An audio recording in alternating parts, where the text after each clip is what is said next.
made a number of startling predictions in his book, which seem to be coming true with real life events that are occurring today.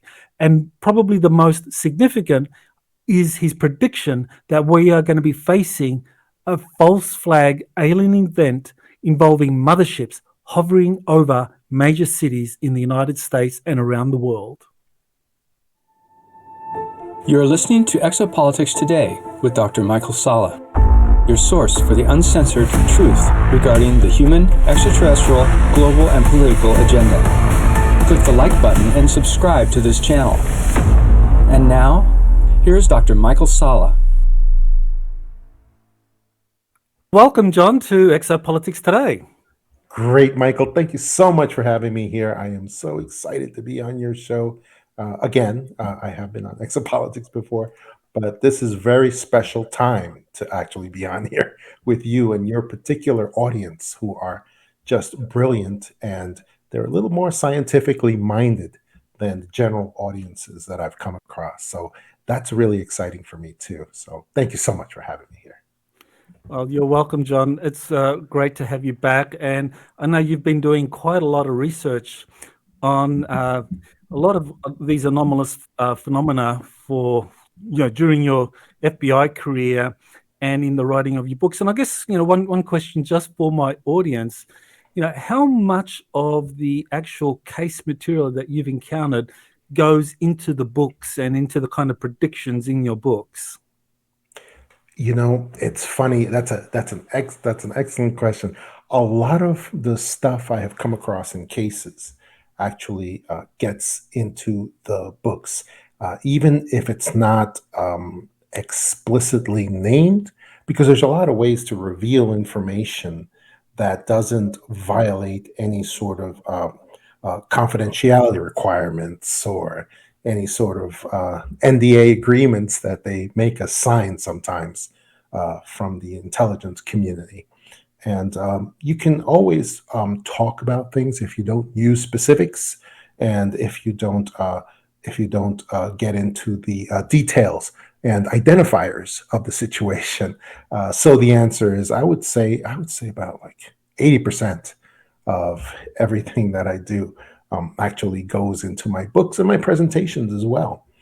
Because unfortunately, we live in a time when the bad guys have revealed so much about what's going on, because they want people to know that they can do these things without anyone being able to stop them and without anyone being able to do anything about it. And so they reveal these things all the time, all the time. And it's supposed to be very daunting for us to see when they do these. So that's why a lot of the stuff is really revealed openly, and people for the most part, they just don't care, because it's in these areas, especially areas of the paranormal, areas of the exopolitics as well, and they don't they don't really see the subject matters of exopolitics as being threatening to them personally. That's why this stuff is revealed all the time. So I know you were at the FBI sometime in the 1980s, up until I think the start of the Obama administration, and you left because you felt that the wrong people were now in charge of the FBI, and I guess you wanted to leave at a time when you were proud of your service, and before the things got bad. And I think you Yeah, you were very wise to have done that, because certainly the FBI today is yeah, not regarded well by many in the patriot community, because it's been weaponized by all of exactly, these deep state actors, and exactly. Obama, and more recently Biden. Exactly. And right now, and I tell this uh, because I always have contact with people in the intelligence community, and particularly the FBI and many other segments as well. And I tell them now all the time, the FBI is going to be dispersed. It's going to be dispersed. It's going to be erased. And they sometimes people in the FBI, they laugh at me when I say that, and the reason is why. It's because they don't know history. They do not know history. We actually the FBI has been in charge of federal law enforcement since 1908. Since 1908. And what most people don't know is that before 1908, from 1860 to about 1905. There was an organization that was in charge of federal law enforcement. It wasn't the U.S. Marshals. It was actually the Pinkerton Detective Agency. They were a private contractor group that was solicited and contracted by the Department of Justice at the time, and to be basically in charge of federal law enforcement. And that started in 1860 with President Lincoln. And they had thousands and thousands of members, the Pinkerton Detective Agency. And they actually went to, as a private contractor, to be in charge of federal law enforcement across the country and then also to other countries as well. They were a global group, and they were a phenomenal group. There's many writings about them saying how impressive they were. They all had these wonderful plaid suits with these smart bowlers, and their suits were filled with bulges from the latest weapons of the time, which were very advanced weapons. And they were just considered very skillful. Also, they had in the 1800s, they actually had women and minorities that were, talk about way ahead of their time, who were members. They were Pinkerton men, and they were called Pinkerton men. And they were actually, and it was an amazing group. And what happened to them should have been a warning to the FBI, because then in 1900, at the turn of the century, after they had a tremendously successful run being in charge of federal law enforcement throughout the United States, they actually became involved with corruption, where the robber barons of the country, J.P. Morgan, Harriman, and others, basically brought them under their control to do their bidding. And even though they were supposed to be private contractors working for the United States federal government. And what ultimately happened was they became involved in the greatest threat the country saw at that time, which was socialism and unionism, and unions forming. And so they became involved in some major, at the time, the greatest violent acts at the time, which were strike breaking, union workers, both and in New York City and in Pennsylvania.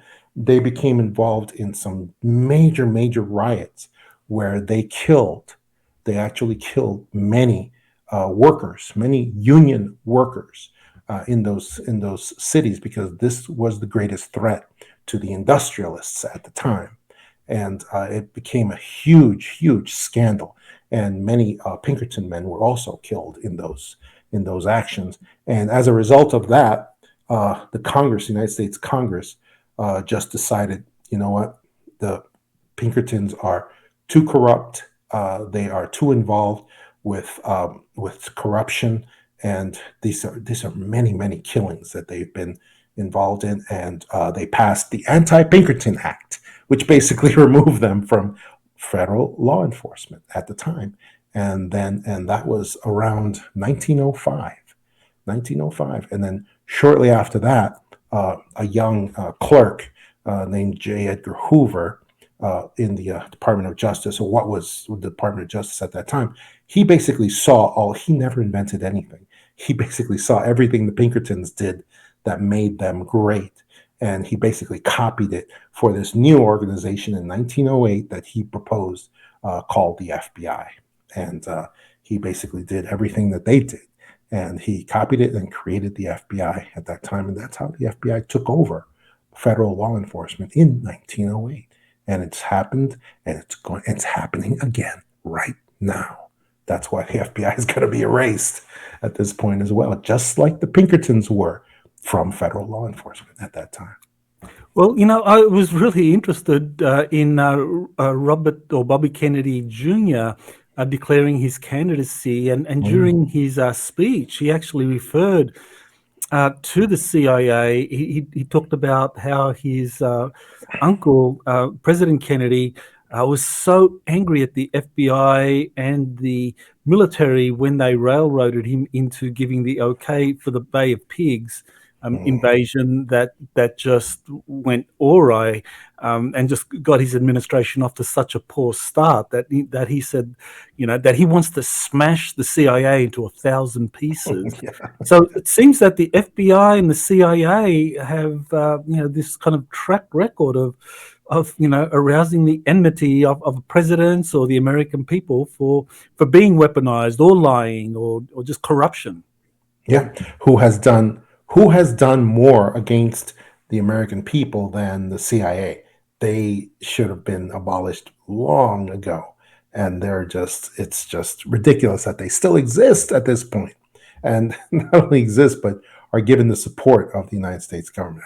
It's it's pretty much insane at this point. Anybody who wants to look up Operation Northwoods, that tells you everything that you want to know about the CIA, how they were willing to kill, willing, ready, and able to kill American citizens, American college students, and that they would propose this plan to kill numerous American college students in airplanes, and then blame it on the Cubans because they were supposed to get the Cubans at that time, and just this massive plan to kill so many American citizens that it was that incident that influenced JFK towards his 1,000 pieces speech, where he just fired everybody involved with Operation Northwoods, and then he said, "I'm going to break the CIA into 1,000 pieces." And for those who are, and as a little aside, I am actually in a movie called 1,000 Pieces, where we discuss all of this, and we discuss the line of corruption that has gone from that moment during Operation Northwoods right up until the present time, where we see it all being fulfilled right now. The maximum corruption that is possible by these three-letter agencies, CIA, FBI, and many, many others that are really working against the American people. And now it's time for these agencies to be completely dispersed, erased, and broken into 1,000 pieces as well. Yes, I think justice definitely is due, or karma is running up, is going to play its role with these agencies. And so I want to take this interview now into the area of exopolitics. And I know, well, in the 1990s, there was a French Canadian by the name of Serge Monast who wrote a book called Project Bluebeam, and he talked about its different steps.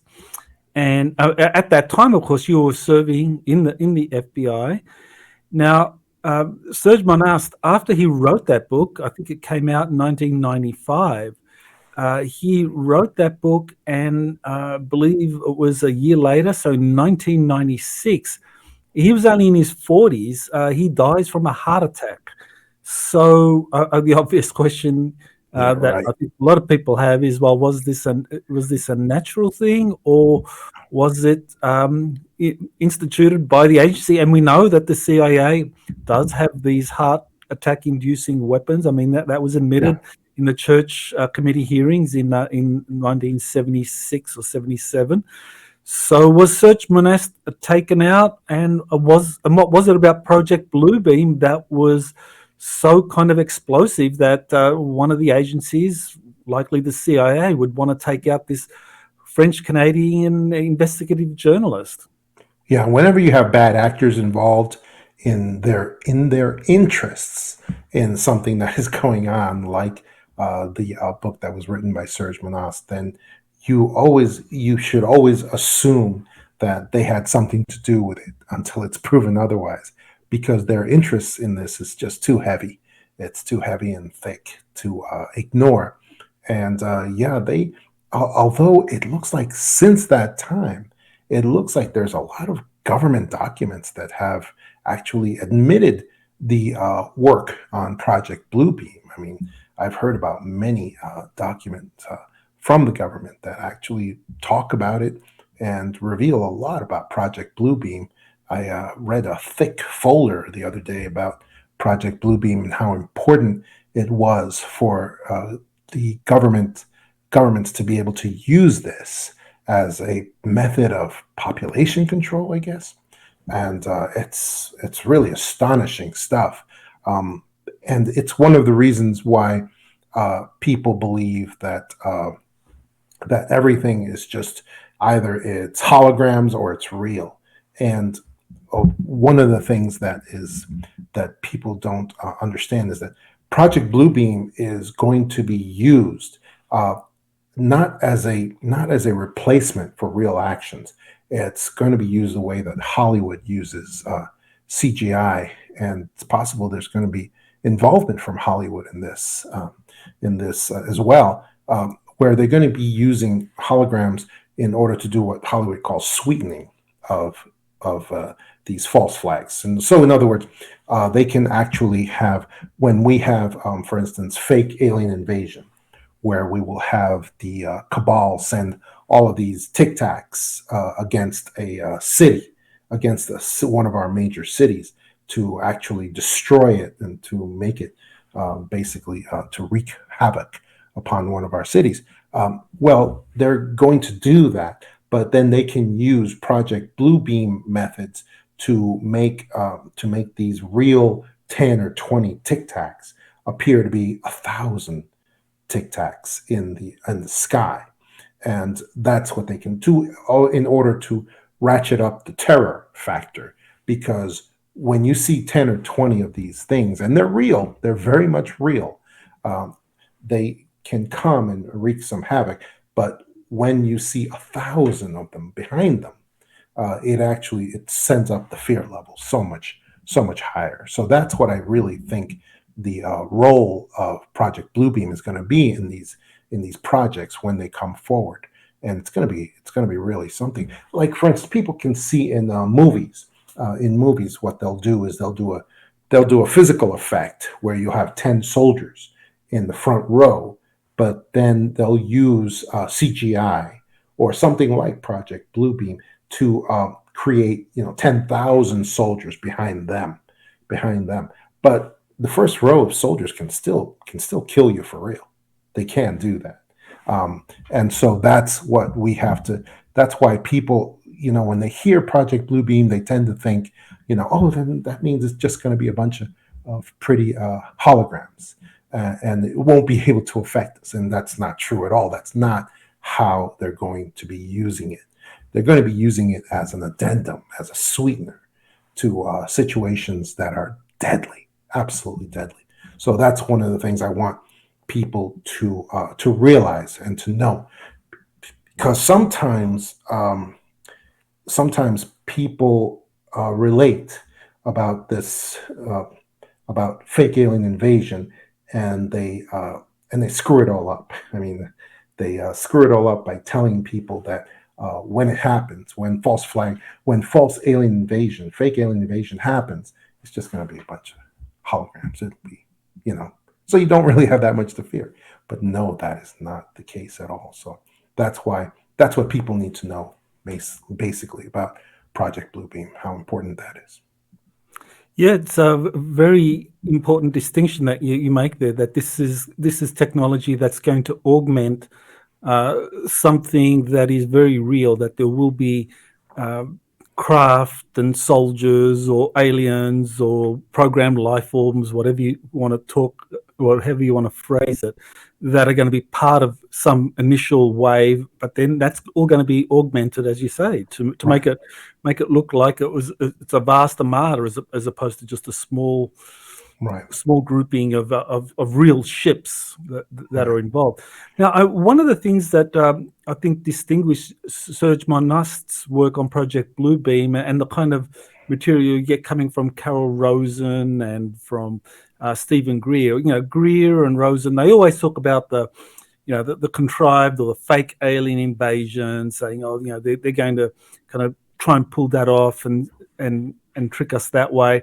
But Monast, he said that was actually just one early stage of Project Bluebeam, that the more advanced stage would actually not be an invasion, but would be a salvation, that you would have like this Christ or Buddha Yes. or a Muhammad type figure suddenly being projected in the sky and making people believe that they had been saved.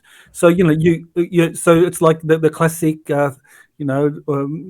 Hegelian dialectic. The thesis, the antithesis, and the solution. It's just like you have your Right. contrived invasion, then you have like some kind of contrived salvation event, and then you have this new world order where people are worshipping around these new alien saviors. So yeah, do you want Right. to maybe Yes. take that up? Yes, and I was just about to mention that. That's actually the more, I mean, I don't want to say more important, but yeah, the more significant part of Project Bluebeam is that all the government papers I have seen, all the documents I've seen, have always started with this religious project that's going to be coming out of Project Bluebeam, which is they're going to have Christ and Buddha. They're going to be making Christ and Buddha and all the others appear in the sky and start talking to people because they also have voice to skull technology, as we all know, and they will be able to recreate the voices actually speaking to basically every human being on Earth if they want to. And that's how they're going to be able to do this. And however, what I can see is that it's not, again, like the other aspect that we talked about, it's not going to be a standalone project. It's not going to be just Christ saying, it's going to be in connection to something else. It's going to be a sweetener. In other words, it'll be Christ or Buddha or whatever other religious figure actually telling you to do something in conjunction with what? With the alien overlords. Hey, you should listen to the alien overlords. You should do what they say. You should, because they're working with me. That sort of thing is what's going to be said.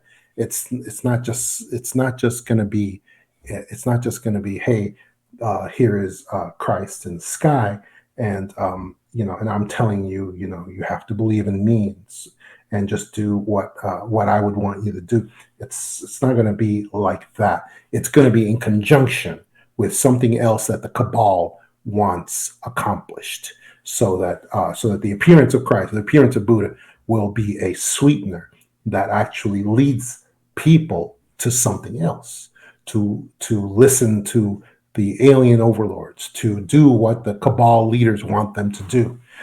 That's what it's going to be connected with, and that's why the whole religious project has to be a sweetener for something else as well. Otherwise, it doesn't accomplish the goals of the cabal type figures that want this stuff done. Now, I know you've written about this in or one or several of your books. Um, maybe you can tell us. Maybe you can tell us when you first started to write about the fake alien invasion. Yeah, well, I mean, the primary reason dimensionals has become incredibly popular, has gone to number one on all the lists, all the Amazon lists again after so many years, and why I am being pursued by mainstream media to do things with them all the time is because of this. It's because the major prophecy that is coming true right now, we see it coming true, is that the world at large wants us to believe that alien visitors are physical, that they're physical just like us.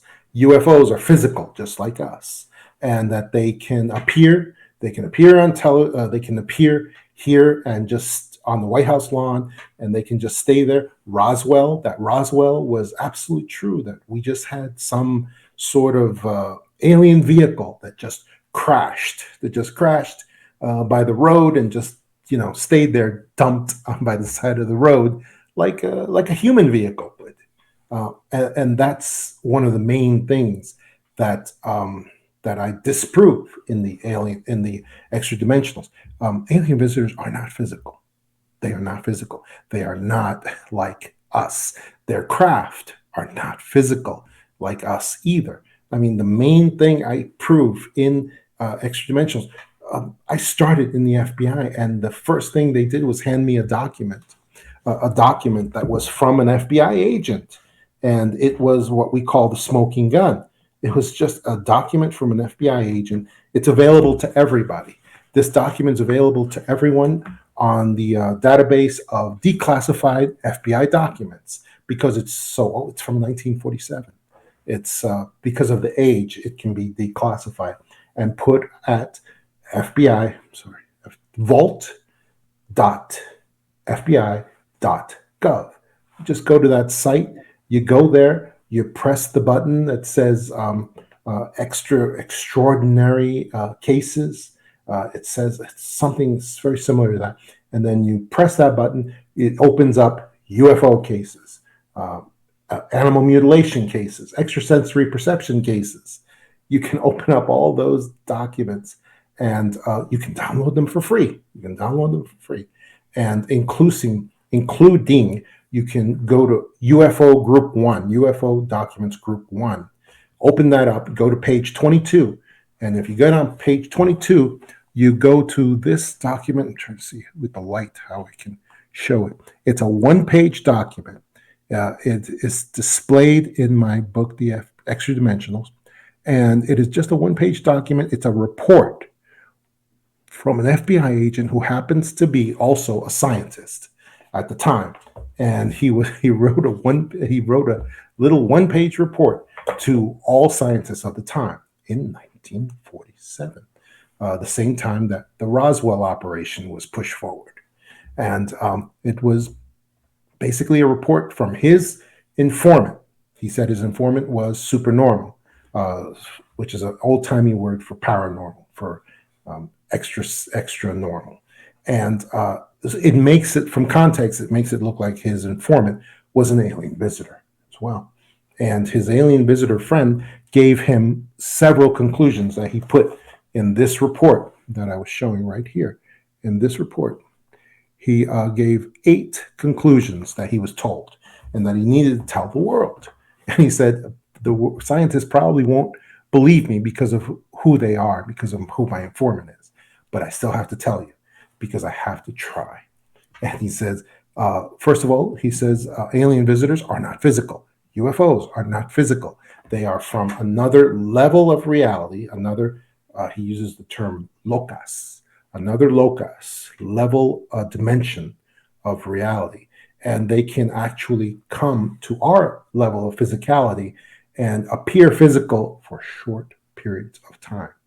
He says UFOs do not have anyone inside of them. He says they are actually a sort of independent life that actually exists and comes with alien visitors to carry out tasks for them, and that they are not made of metal.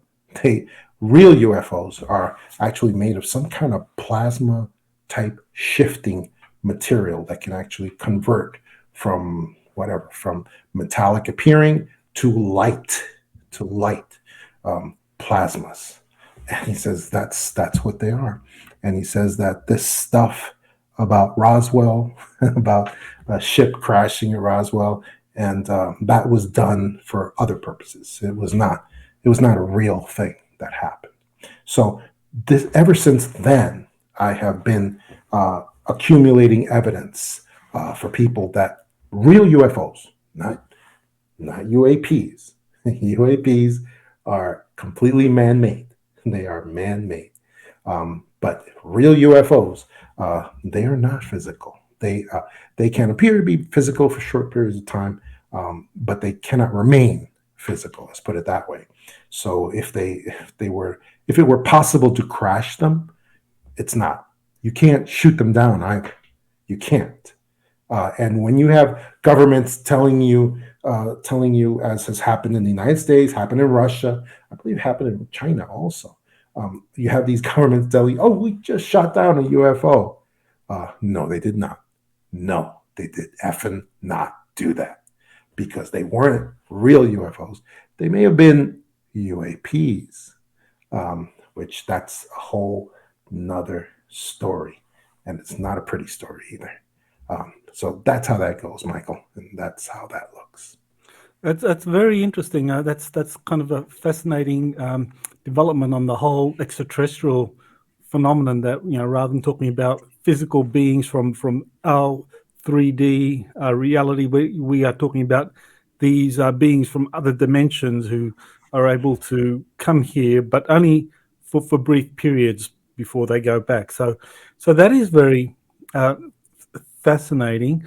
I guess the question some people might have is, well, does it have to be an either or? Can you have a lot of uh, these extraterrestrials that come from other dimensions, but at the same time have extraterrestrials in our kind of like 3D physical space or universe who come here, because they've developed physical craft that use some kind of faster than light technology to get here from, say, Alpha Centauri or Proxima Centauri to our solar system and kind of like interact with us. So does it have to be mutually exclusive, or can you have both things happening?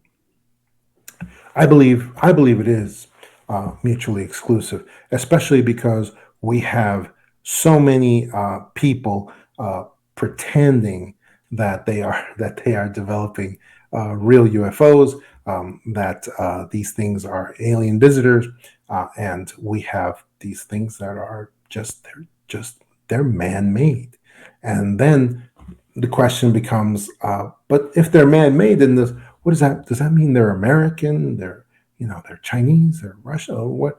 What are? No, they are. They are controlled and they are created by a different level of global government that is above the United States. It's above the nations. They're the ones who are creating this sort of stuff, and they control it, and they are the ones who are looking to eventually use all of this stuff, all of these tic tacs, these sort of vehicles that they have created and that they have done. They have very often, I believe, they have used reverse technology from Roswell, which Roswell was, I believe, was done in order to effect technology transfer, because it was actually done with help uh, from alien visitors, but it was also they actually used their skills to fake the Roswell craft, the bodies that were found in there as well, these alien hybrids that they created. And they did all of this in order to effect technology transfer that they wanted to do, in order to get their agreement that they would be, in exchange for technology, they would be getting all of these human bodies every year that would be disappeared with no investigation by human authorities whatsoever. That's what they wanted. That's what they did at Roswell. And that is because they themselves, the malevolent alien visitors, are not completely physical either. They are not completely physical. So they have to do their workarounds in order to get Roswell done, which they were very interested in doing. And that's why, yeah, I do not actually believe that there are any uh, alien visitors in our physical space that are real, that are continuing to be here on a permanent sort of basis. Um, I just don't believe that's real. The ones that do actually come here, I believe they are extra dimensional. They are coming from other levels of dimensions in order to be here to accomplish limited purposes and to do these things temporarily. That's why they can't just leave behind dead bodies, leave behind dead bodies here, because they're not from here and they're not like us as well. Well, I want to go back to this idea of the alien invasion, the contrived threat that is being prepared. And you've written about that in your the extra dimensionals, and this is something that you've been predicting for some time. And last time we talked, I know we covered this. So I was very interested that very recently you have this paper that was written by Dr. Sean Kirkpatrick, who is the inaugural head of this newly created All Domain Anomaly Resolution Office that was created in the Pentagon to report to Congress on unidentified aerial phenomena or UFOs. And he co-wrote a paper with Professor Avi Loeb from Harvard University, and I just did an interview with him incidentally, and they both talk about motherships releasing probes, and I thought, wow, that's amazing. I mean, here you have the new head of the Arrow office and this leading Harvard astronomer openly talking about UFOs probably coming from an alien mothership. I mean, that's incredible. So, I mean, is this is this setting up what you've been describing? Yeah, I believe it is. I believe that was very carefully put together.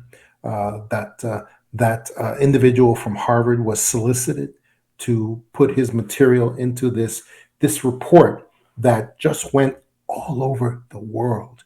We just had this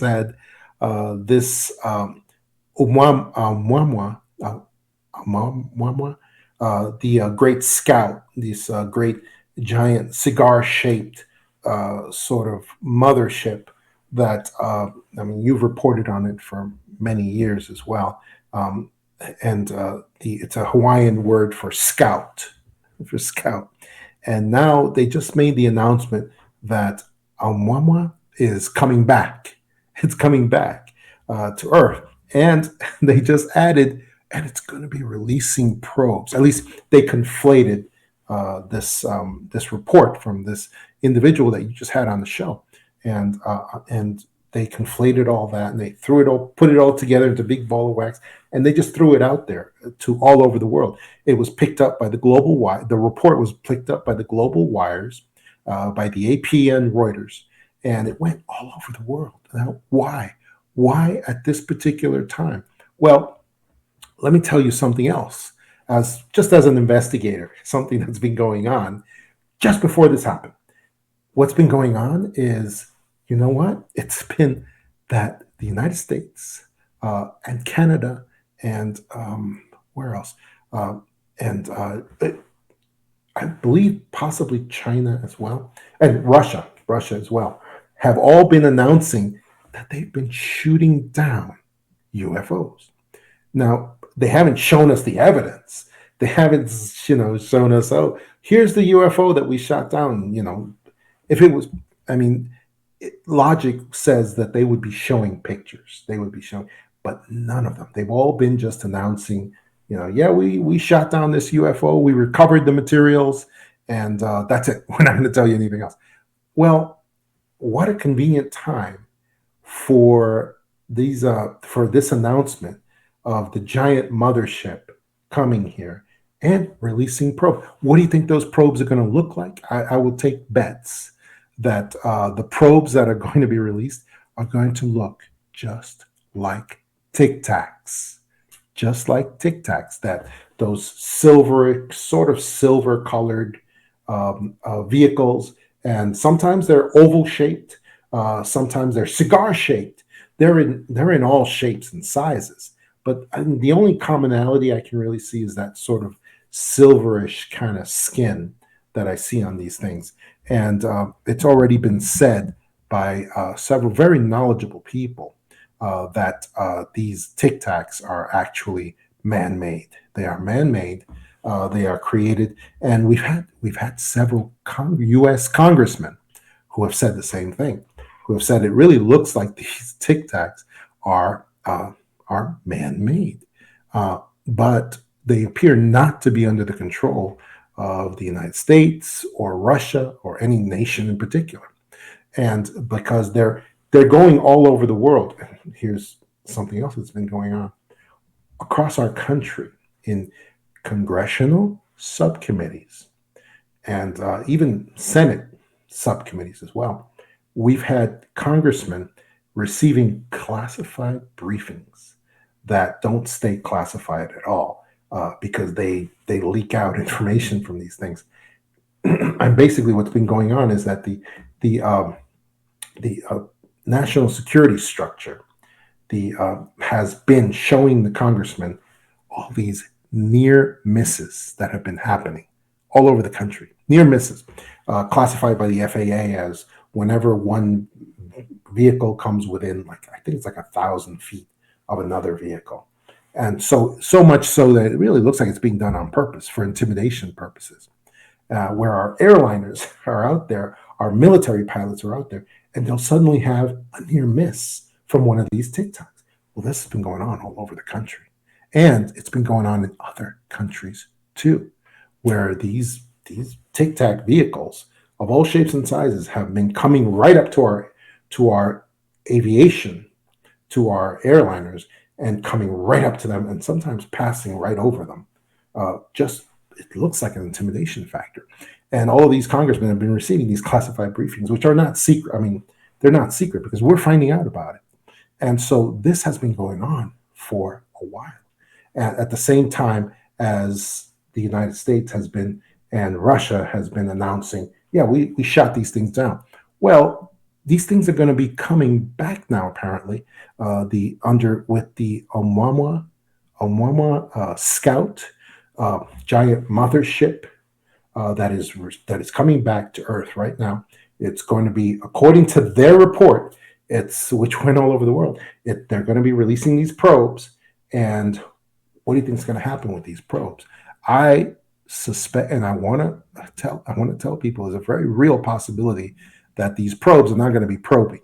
They're going to come back, and it's going to be labeled as some kind of revenge for us having shot down all of these UFOs in the very recent time that's happened. So we are going to be facing these probes, and I predict it's going to be Tic Tacs, the same kinds of Tic Tacs we've been seeing, and they're going to be coming back, except they're going to have a bigger destructive capacity than what we've seen in the past.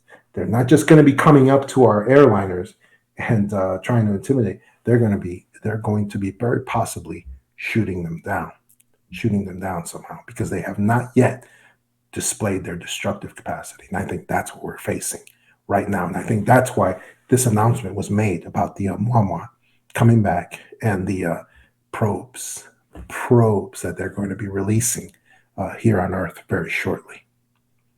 Well, I know that they've been discussing these Tic Tac sightings and how they're a national security threat since 2017. That's when the New York Times, Politico, and other mainstream newspapers began running stories about these Navy pilot sightings and radar recordings of these Tic Tac shaped craft, and also this kind of circular craft that you just mentioned, that were observing Navy craft or ships or aircraft and interacting with them, going over restricted military facilities. So they've been covering that in the mainstream media since 2017. And of course it's quite ironic, because before that, UFOs were considered, and exopolitics was considered, tinfoil hat territory. No one would pay attention. Now all of a sudden the New York Times, Politico, and the other major newspapers start reporting on these Tic Tac sightings, and that they are based on Navy pilot sightings and recordings, and all of a sudden UFOs are the hot topic. But they of course rebranded UAPs, unidentified aerial phenomena. So that's quite quite a development. So it looks like the deep state has been building up towards something involving these probes, these drones, or these small objects. And yeah, I agree with you. I think that many of these objects are man-made drones that they are produced in places like, I think it's Plant 21 over there in Palmdale, California, right right next to what is it, Vandenberg Air Force Base? Oh, sorry, Edwards Air Force Base. Yeah, Edwards Air Force Base. They have Plant 21, and they're manufacturing these craft out of the Skunk Work facilities, and some of the other major corporations are there. And so they've been building these craft for a long time. So now they're deploying them, but in a way that is, as you're saying, that this is clearly a psyop. So certainly on the part of these drones, or many of the drones, there's a psyop that many people can identify with. But the mothership, I mean, is that a real extraterrestrial or extra dimensional craft, or is this also something that's being produced by the deep state or some major corporations? Well, the Oumuamua has also been subject to rebranding as well, because we've known about the Oumuamua for many years, and it was never explained to us as an alien mothership until now. Now suddenly there's stories saying that the Oumuamua, the giant cigar-shaped meteor, I think it was, or asteroid, it was described as in the past.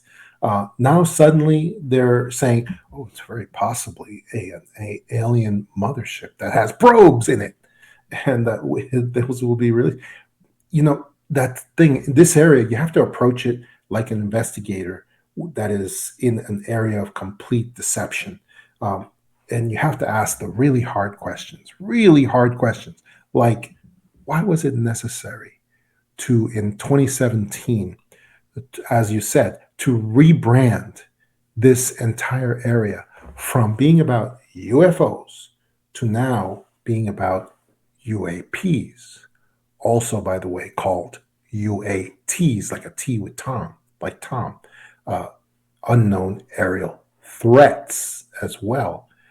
What was the necessity? Why did this entire area have to be taken away from the United States Air Force, where it's always been? Because why? Because it's the United States Air Force, air assets, things that are aerial. And the United States Air Force has always been, and even to the chagrin of the FBI, which has argued against this in the past and said, why do we have the U.S. Air Force? Well, because they're air assets. That's what it's about, aerial. And that's why the area of ufology should be with the United States Air Force. It just makes sense, doesn't it? But no, not anymore. It doesn't. Because why? Because they want the cabal, the powers that be, want to rebrand this entire area. They wanted to take it away from the United States Air Force and put it with the United States Navy. Why? What's the reason why? Well, the United States Navy is in charge of, guess what? They're in charge of secrecy and legal matters also. They're in charge of legal matters for the entire military, and they're also in charge of secrecy for the entire military of the United States. Secrecy also that's included with one of their major secrecy projects, the development of top secret weapons. And that's what they've been doing in this area. They've been helping to develop these top secret drones. We had no less a genius than Mike Barra of History Channel, who actually came forward, who has actually worked with many aerospace companies, and actually came forward and provided that design that I showed you, Michael, the design of the A-24 drone that he worked on, that looks very similar to the Tic Tacs that we have been seeing. I mean, that's from 20 years ago or more.